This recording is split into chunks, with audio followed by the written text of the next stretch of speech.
Christmas അനുഭവമാകട്ടെ, നമ്മുടെ ഭവനങ്ങൾ ക്രിസ്തുവിൻ്റെ ആലയമാകട്ടെ.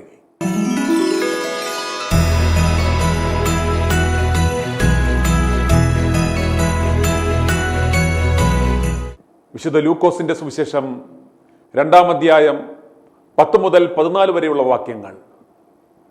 ദൂതൻ അവരോട്, ഭയപ്പെടേണ്ട, സർവ്വജനത്തിനും ഉണ്ടാവാനുള്ളൊരു മഹാസന്തോഷം ഞാൻ നിങ്ങളോട് സുവിശേഷിക്കുന്നു.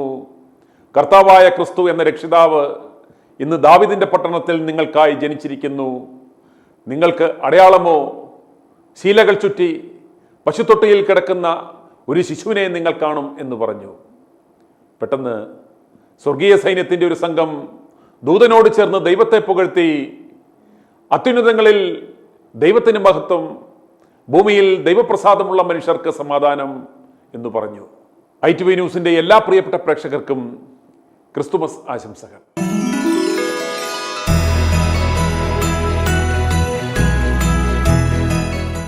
സർവജനത്തിനും സന്തോഷം എന്നതാണ് ക്രിസ്തുമസ് ദൂതിൻ്റെ സത്ത. അല്ലാതെ ക്രിസ്ത്യാനികൾക്ക് മാത്രം എന്നല്ല. ക്രിസ്ത്യാനി എന്നൊരു സമൂഹം യേശു ക്രിസ്തു ഉണ്ടാക്കിയിട്ടില്ല. ക്രിസ്തുമതം എന്നൊരു മതവും യേശു സ്ഥാപിച്ചിട്ടില്ല. പിന്നെയോ ഇതെല്ലാം ഉണ്ടാക്കിയത് ഞങ്ങളുടെ പൗരോഹിത്യവർഗമാണ്. ക്രിസ്തുവിൻ്റെ തിരുജനനം കൊണ്ട് തൊഴിലുറപ്പുണ്ടായവർ, മതമുതലാളിമാർ. നമുക്ക് പരിചിതമായ മനുഷ്യനിർമ്മിതമായ പല മതങ്ങളിലും ദൈവം മനുഷ്യനായി അവതരിച്ചിട്ടുണ്ട്. എന്നാൽ തൻ്റെ ജനത്തിനു വേണ്ടി സ്വജീവനെ യാഗമായി നൽകിയ ഒരേ ഒരു ദൈവം കർത്താവായ യേശു ക്രിസ്തു മാത്രമാണ് എന്നതാണ് ഈ തിരുപ്പിറവിക്ക് ഇത്രയേറെ ലോകമെമ്പാടും പ്രാധാന്യം ലഭിക്കുവാൻ കാരണമായത്. മനുഷ്യൻ്റെ സാധ്യത എത്ര വിപുലവും ഉന്നതവും ഉദാത്തവുമാണെന്ന് യേശു തൻ്റെ മനുഷ്യജീവിതം കൊണ്ട് നമുക്ക് കാണിച്ചു തന്നു. യേശു മനുഷ്യനായപ്പോൾ മനുഷ്യൻ യേശുവിനെ പോലെയായെന്ന് വേണമെങ്കിൽ നമുക്ക് പറയാം. ദൈവം നമ്മെപ്പോലെയായത് നാം ദൈവത്തെ പോലെയാകുവാനാണ്. ക്രിസ്തു ജനിച്ചിട്ട് 2000-ൽ പരം വർഷങ്ങൾ പിന്നിട്ടിട്ടും ഇതുവരെയും ഒരൊറ്റ മനുഷ്യനും ദൈവത്തെ പോലെയായതായി നാം കാണുന്നില്ല. അതിൻ്റെ കാരണം ക്രിസ്തുമസ് വെറും ആഘോഷമല്ലാതെ അനുഭവമായി നാം ആരും ഉൾക്കൊള്ളുന്നില്ല എന്നതാണ്. ആ തിരുപ്പിറവിയുടെ സാരാംശം നാം മനസ്സിലാക്കുവാൻ ഇതുവരെ ശ്രമിച്ചിട്ടില്ല. ആ എളിമയുടെ സന്ദേശം ജീവിതത്തിൽ പ്രാവർത്തികമാക്കുവാൻ എനിക്കും നിങ്ങൾക്കും സാധിച്ചിട്ടില്ല.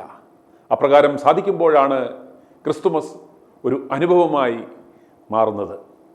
ഇന്ന് ക്രിസ്തുവിൻ്റെ ജന്മദിനം ലോകമെമ്പാടും വളരെ ആഘോഷപൂർവ്വം, ആഡംബരപൂർവ്വം കൊണ്ടാടപ്പെടുകയാണ്. നിറപ്പകിട്ടാർന്ന ക്രിസ്മസ് പാർട്ടികളും വിലപിടിപ്പുള്ള സമ്മാനങ്ങളും ആർഭാടം നിറഞ്ഞു നിൽക്കുന്ന അലങ്കാരവുമെല്ലാം ഒരു ഉത്സവത്തിൻ്റെ പ്രതീതിയാണ് ലോകമെമ്പാടും കാഴ്ചവെക്കുന്നത്. ഇന്ന് പല രാജ്യങ്ങളുടെയും മാത്രമല്ല, സകല ക്രൈസ്തവ സഭകളുടെയും പ്രസ്ഥാനങ്ങളുടെയും സമ്പദ് വ്യവസ്ഥയുടെ ഊർജ്ജ സ്രോതസ് എന്ന് പറയുന്നത് ഈ കാലഘട്ടത്തിൽ നടക്കുന്ന കച്ചവടങ്ങളും പരിപാടികളും ഒക്കെയാണ്. ഇതിനെ ആശ്രയിച്ചാണ് അവരുടെ നിലനിൽപ്പ് തന്നെ. ജീവിതം എന്തുമാകാം, എങ്ങനെയുമാകാം, ഒടുക്കം പള്ളിയിൽ വന്ന് കുമ്പസാരിച്ചാൽ മതി എന്നുള്ള ആ ചിന്തയും, പരമാവധി തിന്നലും കുടിക്കലും രസിക്കലും രമിക്കലുമാണ് ജീവിതം എന്നുള്ള ആ സിദ്ധാന്തവും മനുഷ്യനിൽ വളർത്തിയെടുക്കുന്നതിൽ ഇന്ന് കാണുന്ന ഈ ക്രിസ്തുവിനെ അറിയാത്ത പൈശാചിക സഭകൾക്കും വളരെ വലിയ പങ്കുണ്ട്.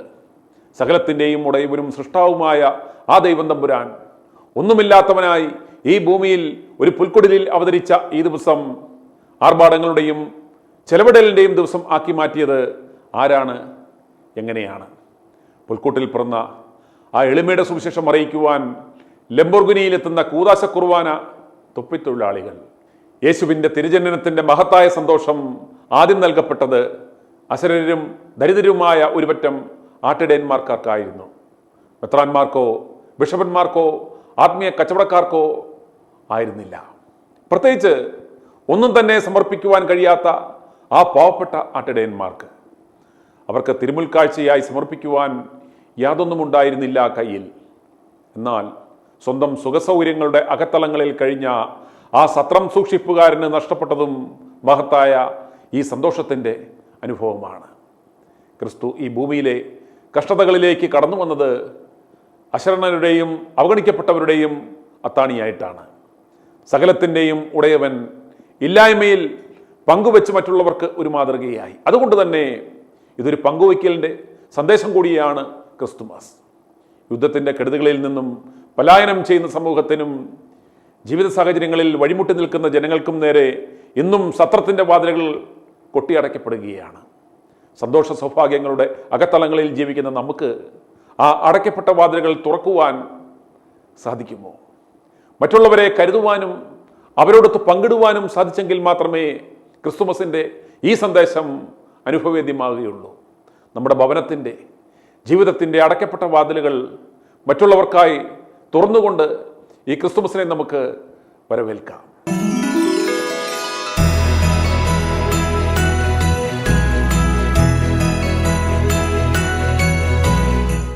ഇന്ന് ഇതിനെല്ലാം ഏറ്റവും വിഘാതമായി നിൽക്കുന്നത് ക്രൈസ്തവ സഭകൾ എന്ന് സ്വയം അവകാശപ്പെടുന്ന ഈ പൈശാചിക പ്രസ്ഥാനങ്ങളാണ്.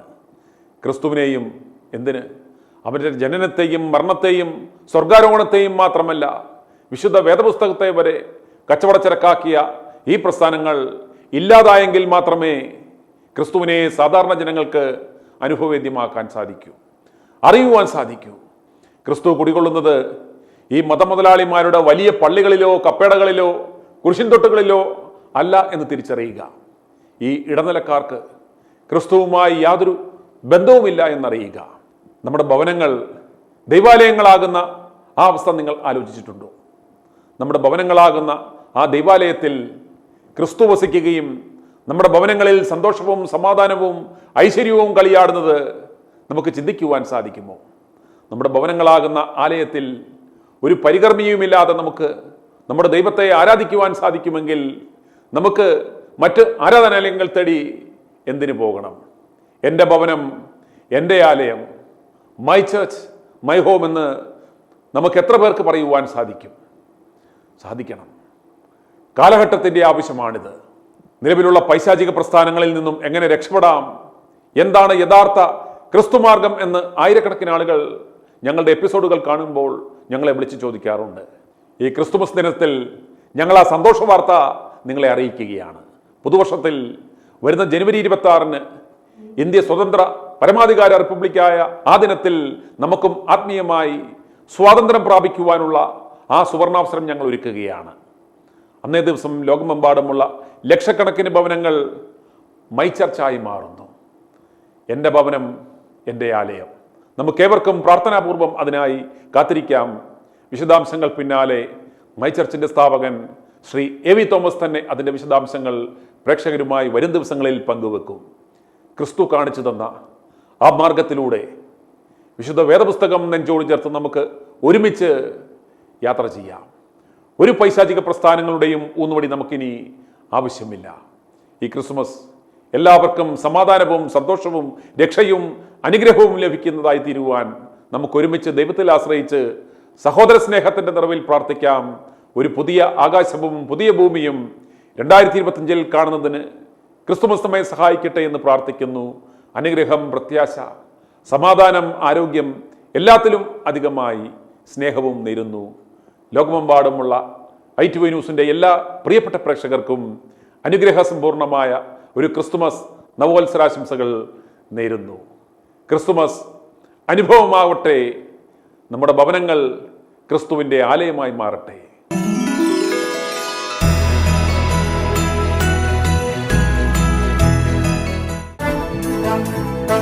i2i News, an eye for truth. i2i News subscribe ചെയ്തിട്ടില്ലാത്തവർ ഇപ്പോൾ തന്നെ സബ്സ്ക്രൈബ് ചെയ്യുക. നോട്ടിഫിക്കേഷൻ ലഭിക്കുവാൻ ബെൽ ബട്ടണും അമർത്തുക.